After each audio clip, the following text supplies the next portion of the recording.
तर ही दोन्ही दृश्य आपण पाहतोय, एकीकडे विधान भवन परिसरामध्ये महाविकास आघाडीचे नेते आणि कार्यकर्ते आक्रमक बनलेले आहेत, तर दुसरीकडे महायुतीचे नवनिर्वाचित मंत्री आणि नवनिर्वाचित आमदारांचं हे फोटोशूट सुरू आहे.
तर महायुतीचे मंत्री आणि आमदारांचं हे फोटोशूट आपण पाहतोय. हे फोटोशूट आता पूर्ण झालेलं आहे. यामध्ये मुख्यमंत्री, दोन्ही उपमुख्यमंत्री, विधानसभा अध्यक्ष, त्याचबरोबर नवनिर्वाचित मंत्री आणि आमदार देखील सहभागी झालेले होते. तर दुसरीकडे आपण पाहतोय महाविकास आघाडीचे नेते हे आंदोलन करतायत.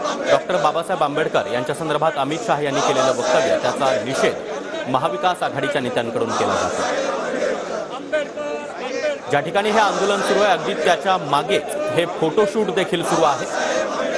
मुख्यमंत्री देवेंद्र फडणवीस, उपमुख्यमंत्री एकनाथ शिंदे, उपमुख्यमंत्री अजित पवार, विधानसभा अध्यक्ष राहुल नार्वेकर, त्याचबरोबर महायुतीचे सर्वच मंत्री आणि आमदार या फोटोशूटमध्ये सहभागी झालेले होते. तर समोरच महाविकास आघाडीचे सर्वच मोठे नेते, त्यामध्ये नाना पटोले असतील, आदित्य ठाकरे असतील, त्याचबरोबर विजय वडेट्टीवार, इतरही सर्वच नेते हे डॉक्टर बाबासाहेब आंबेडकरांची प्रतिमा हातामध्ये घेत जोरदार आंदोलन करतात.